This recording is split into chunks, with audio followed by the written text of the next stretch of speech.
is going to be a very good matchup. We're looking at a set of snakes here and a set of people aiming to fight the machine, or the snakes and man up, as you would speak. So we're basically watching a siege in action. A very, very small scale siege, but siege nonetheless.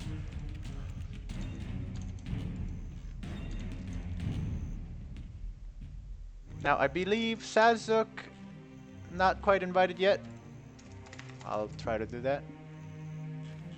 There he is. Alright, so we are advancing a lot faster because of the lack of people, but as soon as we hit the bracket where there's actually people playing, we'll have a lot more slowdown and more intensity, I suppose. But for now, I believe this is Vertex versus Snakes happening in this matchup. Are you personally rooting for your Snake boys? I'm gonna have to say that I'm gonna have to root for Vertex here because, frankly, I'm tired of being the machine, and I would like to see the machine get toppled, and I would like to see the machine take over and become the new machine. I see, I see. So I guess you're kind of a John Connor in the BDO world, where you are trying to take down the machine and whatnot. I have no idea what you're talking about, but I tend to agree. All right.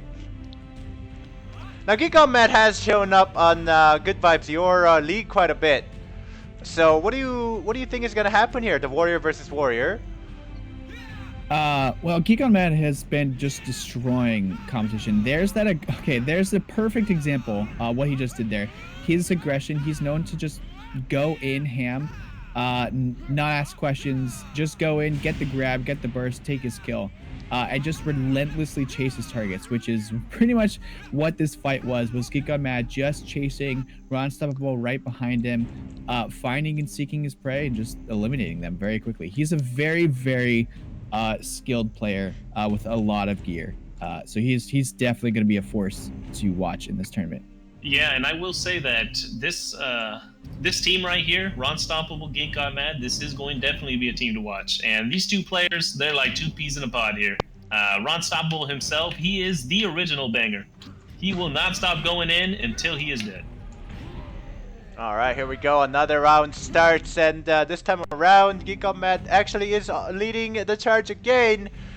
He does have his executioner. Both of the E-buffs are popped from the snakes though, so let's see what happens here. Winter's getting caught on the side really fast. But taken pretty low though. Yeah, the grave dig coming from Sazak actually caught both of the players, and both of them are very low, but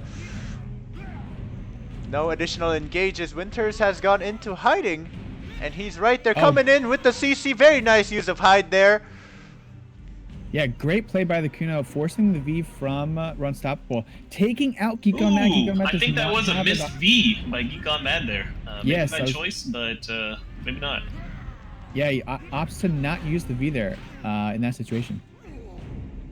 All right. Wow, there's the machine taking the first win. All right, that's 1-1 for each side. Actually, really good engage from the Kuno or the Ninja there. I actually have not seen a successful connection between Kuno into another target in the longest time, and I think that was one of my first times seeing, the hide classes actually being useful and unengaged. So that was a good surprise. Yeah, one of the last times we saw that was in the 2v2 tournament. I believe it was in November or December when Mazap and Pies got the Wombo combo, just annihilated the other team. It was amazing. But here we have both teams coming out the gate, posturing. Geek on Mad, Unstoppable, fishing for the hidden Kunoichi here, throwing out some range attacks, hoping to catch her. But there she appears on the bridge. Both have taken already some chip damage. Ooh, that was a great snipe by Unstoppable, popping them out. Yeah, he's been hitting through the windows. Catches Winters, forces the V from Winters. The grave dig slow definitely landed there, but both of the players decided to emergency escape out of that one. Yeah, a pretty good choice. I don't think either player would have survived a combo or burst from Geek and Unstoppable. Oh, the grapple does go ahead and miss from Geek on Mad, but it should be coming back from cooldown right now. Here we go. Oh, Unstoppable is getting really low. That was a good 100% there. Yeah, Unstoppable taking very low, 9% HP. Can he get taken down? Yes, he gets taken down. Huge Suzuki trades. very, very low, has to get out. Geek on Mad forced to V. Winter's And- looking for him. Yeah, and Unstoppable does go down in that exchange. That was really close, but this might be a very short-lived tournament here for Geek on Mad and Unstoppable here. Oh, great there's Winter's knockdown. caught. Let's see if Geek on Mag can pull this out. Oh no, he gets caught in the middle of his combo right on the Yeah, Executioner. that's the Oh end of that. no. Oh, It seems my as if the gosh. machine has been toppled. Yes. There was that, at the end there, you saw the power of the Kunoichi Jin skills. Kunoichi definitely got some really good buffs from the absolute skills this week. I don't know if these guys are actually gonna go and complain. It's because my guild leader is rooting for the other team that we've lost or something. Maybe they're trying to get a higher payout by throwing the match, but it looks like the Snakes are gonna go down in this matchup, unfortunately. The Fight the Machine does advance next, and unfortunately, Geek on Mad and Unstoppable are gonna be eliminated, surprisingly, from the first round. Yeah, very surprisingly, as Unstoppable was unstoppable in one of the open qualifiers for the BSL. He went, I believe he had a perfect record all the way through the championships. All right, and we've got Shaq and McCann's coming up next against Tanwan Lan Yue. I believe this team actually might not be here present. Big hands. Now that is a warrior who, according to our recent charts that we did just get for this 2-year anniversary, has the #1 most player versus player kills in the entire NA server. So that man knows how to kill people. That's great. I do remember. Yeah, I do remember when I first re-rolled to Warrior, it was Tree and McCann's that came to greet me to New Eden as I was learning to play Warrior. As a 200 and something AP Warrior, they actually spanked me real good in Pirate Islands. They actually sat there waiting for their boat to autopath to the Pirate Island while I was farming. And said, hey, come fight me. And I gotta say, I was handed the greatsword in my rear end. One of the things that the viewers should notice is that there's supposed to be a very big blackout here and there. I believe the New York City is out. So a lot of players might not make it from there. But their ping is gonna be pretty garbage from East Coast anyway. Am I right, guys? Yeah, I will say that they will not have a chance living on the East Coast when it comes to a game like this. And yeah, unfortunately, that seems to be the case. Yeah, so with that, we're gonna move down to Rui and Luan Ju versus HZZ22 and the enemy. I have no idea who will win this one, honestly. This is definitely going to be a match. It's definitely a set of names that I have not quite experienced. Yeah, I apologize. I missed the first beginning of the tournament. But is this the first sorceress we've had in the tournament thus far? I think so. All right. Well, what do you guys think of that? What can sorceress bring to the table that we haven't seen yet, especially with the empowered absolute skills now? There was a little bit gained by the absolute skills for sorceress, but it wasn't enough to really turn them into a machine toppling force such as Vertex or any other of the very strong guilds are capable of doing, as we just saw.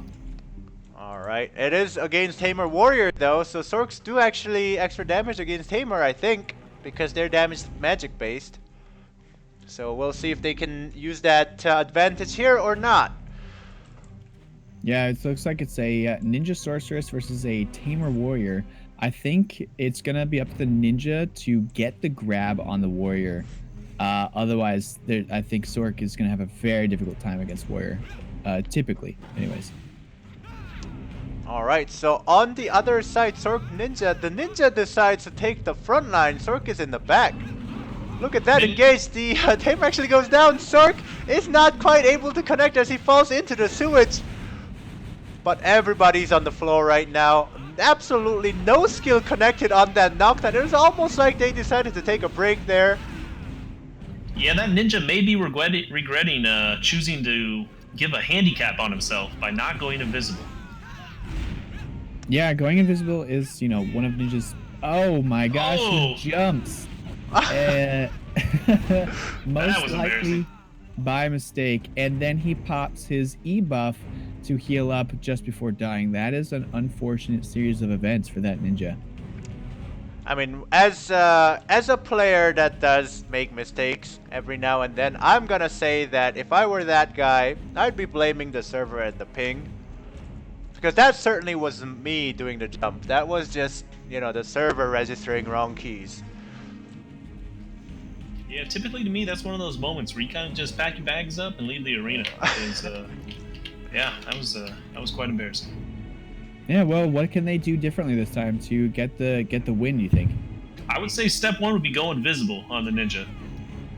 Yeah, I think that's going to be the best option. Perhaps protect the source, stand nearby, wait for them to engage, and counter-engage might be a good option. But it looks like the tamer's going to look for the sorceress here.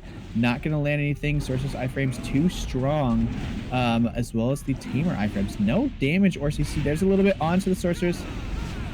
Oh, a lot of damage coming out. Lots of skills are coming out, but not quite the damage. This is quite a bracket they're watching, and the grave that comes out on top of a grapple, but there we go. The ninja goes down. Ninja was left in 1v2 for too long. No help from his sorceress friend. And looks like the sorceress is not long for this world either, as she gets caught and exploded by Rui's 100%. Oh my gosh, that was a nice hit. Yeah, sad to see that ninja not use his invisibility throughout that entire match, but it is what it is, I guess. Yeah, generally it's at least personally I find it useful to open the match invisible. Mid-match it's not as useful, especially if you're away from your partner trying to get back to them as you move very slowly. But yeah, it would have been nice to see an attempt at a sneak attack at some point. So one of the things that I really like to say in terms of preparing, getting in the right mindset of the Arceus arena is actually to kind of check out your cooldown and see what kind of skills you're going to use. One of the things that I absolutely notice all the time is when players kind of come out of the gate and they start spamming skills. They start going left, they start using auto attack, going right, and their mindset is just getting really trigger happy, and sometimes that just ends up them getting caught by something they're not expecting, they're not thinking about, they're not ready, they're getting caught with their pants down. And I think I'm seeing a lot of that from this ninja, so hopefully next time around we'll see him again with a more precise use of skills. Yeah, a little more patience, I think, is the key word there. Yeah, that's the thing with these tournaments is it's not just a meeting in the open world, or it's not just popping into the arena to duel. It's a tournament. The pressure's on. There's people watching. There's you've got something to lose here in these tournaments, which some people, for a lot of people actually, it gets the heart rate going, it gets the nerves up, and it causes mistakes. It's not only mechanical skill, gear, and effort in this game. It's the mental wherewithal to stay strong during this tournament as well. I do want to say that for anyone looking, the video is out. The Ninja Does Epic Noob Jump. Look forward to Reddit, guys, and throw some upvotes out. That's great. I love the one thing that I do love about this community is they're very, very impatient to blast everybody off to popularity on Reddit and everywhere. Yeah, or unpopularity as well. Absolutely, and we do have our next setup going. 62 Warrior and 62 Wizard on either side, and Mystic, which is a very interesting matchup. Let's see if Mystic or Warrior is going to be a better peel here. Always love the Warrior cam as they do move around a lot faster, but the Warrior is actually going to go behind the Witch. That's a very odd setup. Yeah, both teams posturing here for a fight, not quite engaging. There's a teleport in and a teleport right back out to avoid it. All right, and meanwhile, Mystic is going right on top of the Warrior. Not sure if that is the right choice. Lolly Kitty's taking a lot of damage from the Witch from the back, but that class does get mitigated damage from Magic class. Voltaire gets very low in that exchange. Ooh, No. That was a great escape by Voltaire there. Yeah, great teleport out. Lollykilly getting very low, forced to V. Oh, the grapple, and that burns the escape from one of the teams. Yep, there's another V burnt by Lollykilly, it looks like there. Team B looking pretty healthy, gets engaged on again by the low Team A Oh, here. there's a Sage PA on Team A. That's why Team B looks like they're running away. Yep, that's a good read from Team B there. Lollykilly chasing Ultera, gets a CC.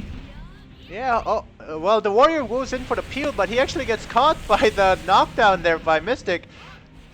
Voltaire appears behind everyone, but it is too far away. The 100% from the Warrior goes completely nowhere. That is a big misplay there. Might have to burn the escape, or he might go down, and he does go down for... Another missed escape by another Warrior.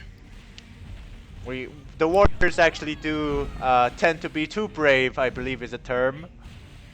Yeah, there's the V from Uter. I don't know if that was the best decision because he's stuck in a 1v2 situation with his partner dead. The V there, it might not have been the best situation. He could have saved it for another round with his partner up, unless he's confident that he can win this 2v2 situation against the Witch Striker. It will be tough to imagine a fight where a Witch can win versus a Mystic and a Wizard. Yeah, But, that's I'm rooting for him. absolutely is a counter. Is countered by both of the classes, both in the Magic escapes battle. with a sliver of HP, but not Yeah. gonna escape for long.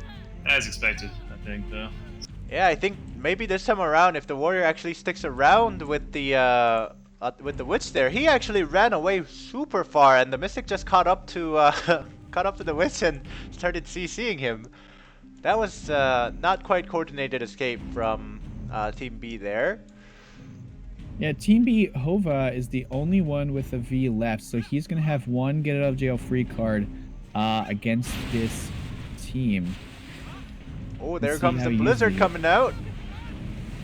Hova gets punished for it, gets grabbed by Hova, and here comes the 100% to 100%. explode What Xiaomei. 100% coming out from the Warrior. I didn't know it still did that much damage, but apparently it does. Yeah, great 100% there. Now Lolly Kitty is on the back foot, gets grabbed again by the Warrior. There's that Witch damage to finish her off, and it's an even match now, 1-1.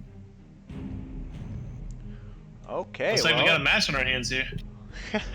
Yeah, that was a much cleaner round than the previous round.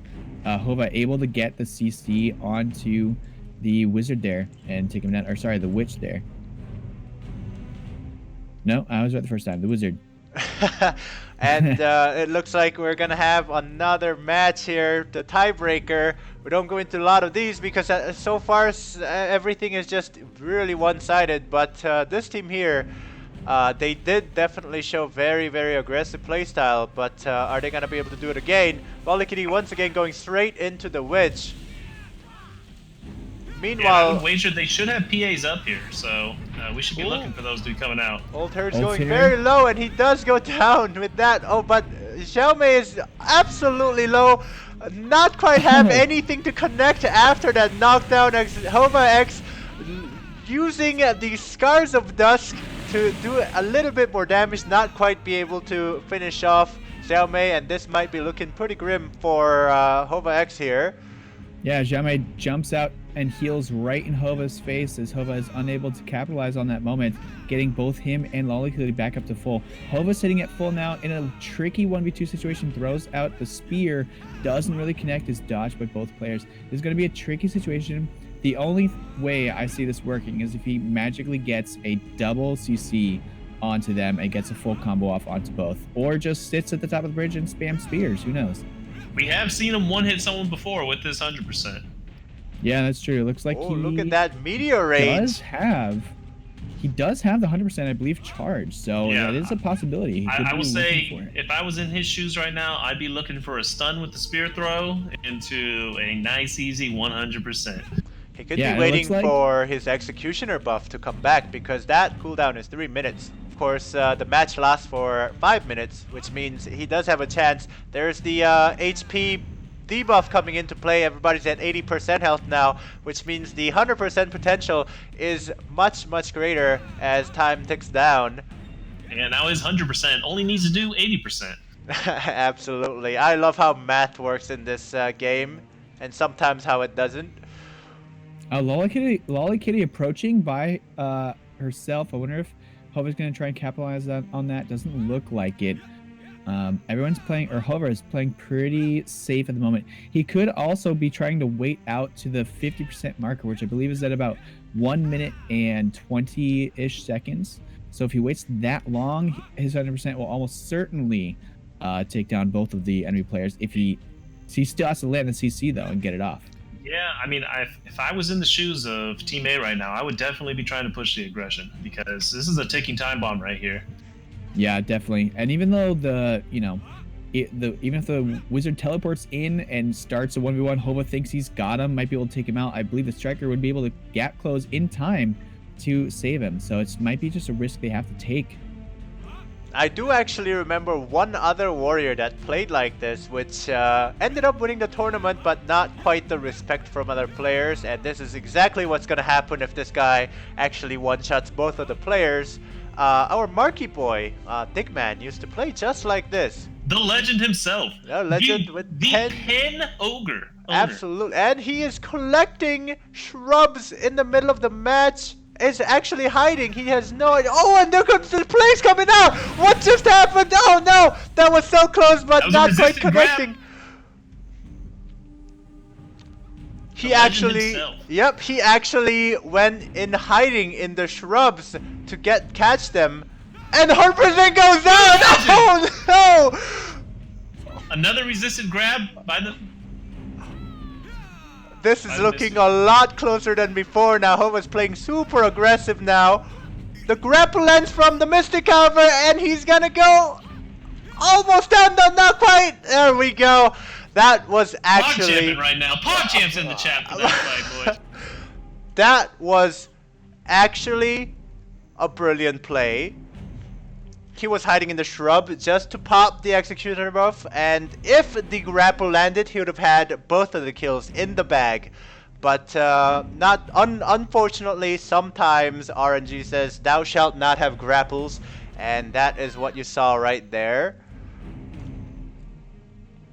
Yeah, that was very well played by Hova X, but ultimately he fell victim to the Mystic. Superior power. Alright, and we've got Drift Panda. I think this guy used to be in my old guild in Terra. So hopefully we can see something good out of him. If not, I will disown any affiliation with this guy. I don't know him. Throw him under the bus. And we've got Sexton Sensei, the carries of the Good Fight Guild, coming in to the match here. Apparently they have a brother's birthday to go to, so not sure how long they're gonna be able to stick around here, but we're gonna start the match right now and see how this match actually goes. Sext is a very, very well-known player, but not particularly for PvP skills. Well, well-known is good enough for me.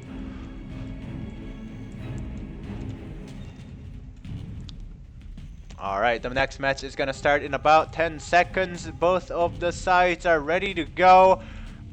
Believe the matchup is actually kind of weird in that we've got a Berserker Witch and Warrior Mewa. Here we go. Mewa's almost getting caught from the back by Sex right away. The mobility is being utilized to the full, and they are split in half. They're getting surrounded or split. I'm not sure which yet. Sensei is going in for the grapple. Not quite able to kill the witch there. That was a quick PA by that witch. It was already down by the time they engaged. Absolutely. Drift Panda is gonna go down and get escaped right there. Sensei is kind of low, but Sex is doing a good job keeping the witch pressured. Drift Panda is literally flying across the screen as he gets comboed by Sensei and Sex at the same time. Oh, man. 100% just the tip. The furthest range. Sex takes that first round, huh? Can Yeah, I get some absolutely. Bertgasms and some MacLudes in the chat for Sex, people? Alright, here we go. We're gonna see tons of gasms coming up. Blade style, someone says. Definitely own it up to Blade style right there. The 100% touching just the tip. We're gonna have our second round coming up. Now, both of the escapes are popped from Team B. Unfortunately, that gives the much better aggression edge for Team A, Sensei and Sext here. Grapple lands right on top of Berserker, which is getting poked at by the Meiwa. This is not gonna go well. Oh my god, the burst up was not well advised. That was a fast one. Wow. That means we're gonna go to the next one with Wax Off and Dongfan Bubai. I wonder if I'm actually insulting someone's mother somewhere with these names. I hope I'm not, but usually when names are made in different languages, they're actually not quite good. And looking at the bracket, you're actually up, Good Vibes guy. That is very inconvenient considering I don't know if Good Vibe Guy's here anymore. Ah, well, that's a shame. We're gonna have to move Wax Off to the next for now. If you do want to play Good Vibes, I guess we can grab Vanguards at some point and seed you in somewhere. Before they drop off, can we get a camera view on Wax Off and Dongfan? Can we get just a quick little view over here on this costume setup they have? They are quite a beautiful set of people. Oh, absolutely. They are matching. Contest. This is, you know, top 10 anime costumes 2018 right here. Looking fly. They apparently went to high school together. They're in their uniforms. Alright, and with that, I am looking forward to the next match for sure. We have our Centaur Legion versus Stop Looking at My Tats. Alright, for the people that are whispering me and I hear the whispers going off in the background, I can't see your message. Too bad, so sad. Unless it's the GMs, then my bad. But this is my arena now. So we're gonna go ahead with this matchup. Blade Boquist, I wonder if he will be able to show us Blade style tonight. We're gonna go and start this match right now. The flags are waving right now. Blade is ready to show off his pens. We're gonna start in 2 seconds.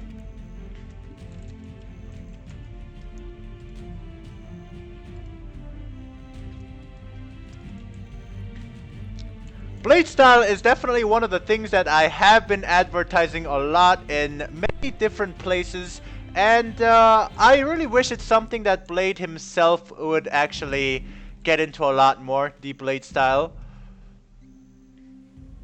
It's popularized by McCanns, and I hope Blade can own up to it. Got a ninja Ninja Orakuno that's already in hiding. Oh, and the Executioner comes out right immediately from Blade. The grapple misses and he gets counter grabbed. Ton of damage coming out of Gravedigg right there. Kajiwara has to Viki immediately. Blade is getting really low, but is going Blade style. Yeah, he definitely is going Blade style. Right on top of that, if he had just one more skill to use, then he would have gotten him. A ton of people going down, and it is now 1v1 Meiwa versus a Kuno. Not sure who has the edge here. I mean, I guess whoever gets the CC in first. Oh, and there's the CC that I was talking about, but I guess he's just not gonna go into that one. Ooh, lots of effects. was moving so fast, he must have just not even noticed. Yeah, absolutely. Oh, and Musa gets caught right there by absolutely nothing. He does get the full combo of the Kuno coming in and zoop right there, straight through his body, and he is going to go down. Unlucky. That was a very, very, very large amount of damage we saw to Blade Boquist there. Wow, at 20% life. He was not hesitating to go back in. Absolutely true went warrior, blade folks. style there. Now I'm pretty sure he has his 100% charged on this fight, so I want to see the real blade style where you just, you know, executioner grapple into 100%. Can we have that, or is this gonna be a big brawl? I'm not sure what's gonna happen. Here we go, another face-off on the right side at the bridge. Blade is taking the rear, and oh, Kuno takes a lot of damage. He does go into hiding. Oh, Blade actually slow swaps right there. Absolutely great. He is chasing They have after. him on the ropes, though. They are not holding back on this aggression. Absolutely. Whether it is slow chase or fast chase, it is. And Helicone is in quite a bit of trouble. The Musa's chasing after him. Blade is going to gear right through him. The Grave Dig comes out, not quite connecting very much, but look at that. I've never seen someone use a raw reckless flow. Where is Helicone's billions now, boys? Where is your billions now, ladies and gentlemen? Not on the floor. Blade style. There we go, ladies and gentlemen. Blade style coming out. Doesn't matter if he slows up. Doesn't matter if you Mr. Grapple. Just swing him that Big Daddy Greatsword with the full pen power. And that is why he has purchased a blue pen Greatsword. Because he is doing a ton of damage right now. It's the power of pen, people.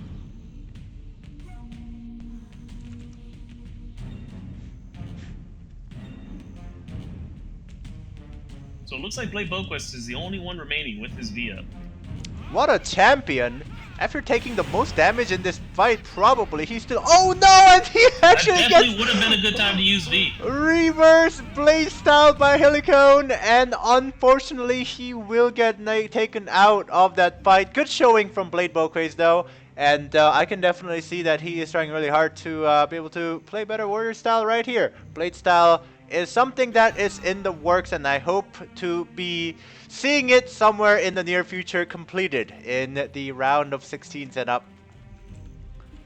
I don't think that was the last that we have heard of Blade Boquist. Absolutely not.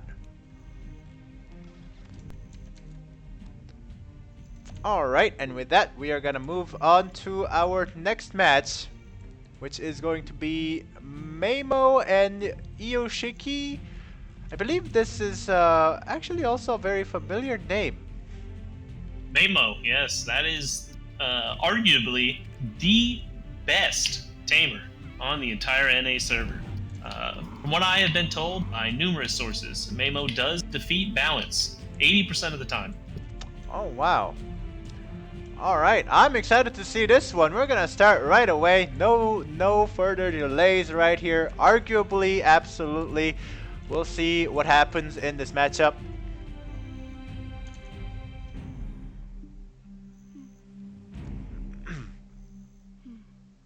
It is a Tamer Meiwa, very squishy team though, against a Wizard Warrior.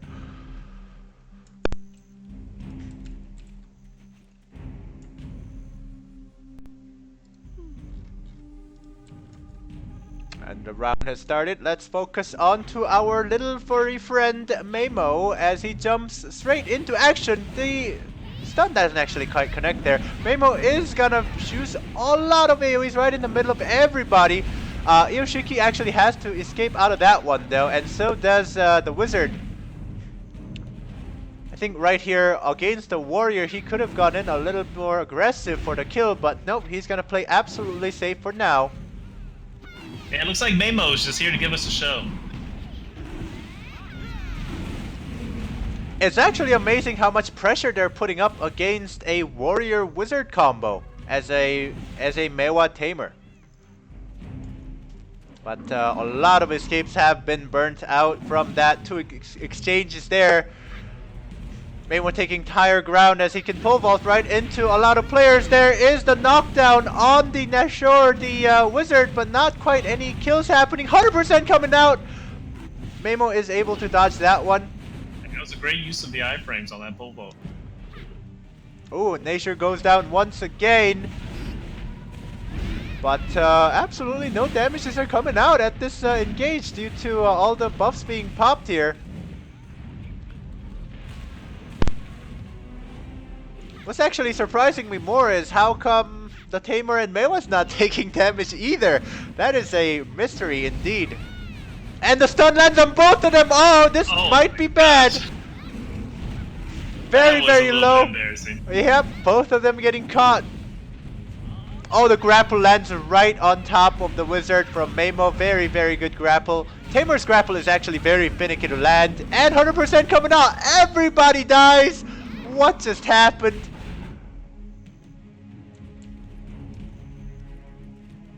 Yeah, I think one of the important things to pay attention to there is when those tamers do go for grabs, a lot of the skilled tamers, they tend to drop the I don't know the exact name of it, but they tend to drop the dog aids on the ground there, and that thing will stun you even if they do miss the grab.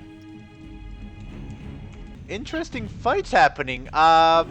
I thought people would die a lot faster in the normal servers of Arsha's arenas, but apparently not. We are seeing pretty lengthy fights coming out of even a squishy combo like Tamer Meiwa. Here we go. There is the dog age that you don't want to catch, and the warrior has caught it. Get away from his great blade. Great sword, my bad. The warrior has used escape. The wizard unfortunately has contracted the full case of the dog aids. Ooh, And the warriors seem to have been looking the wrong direction there.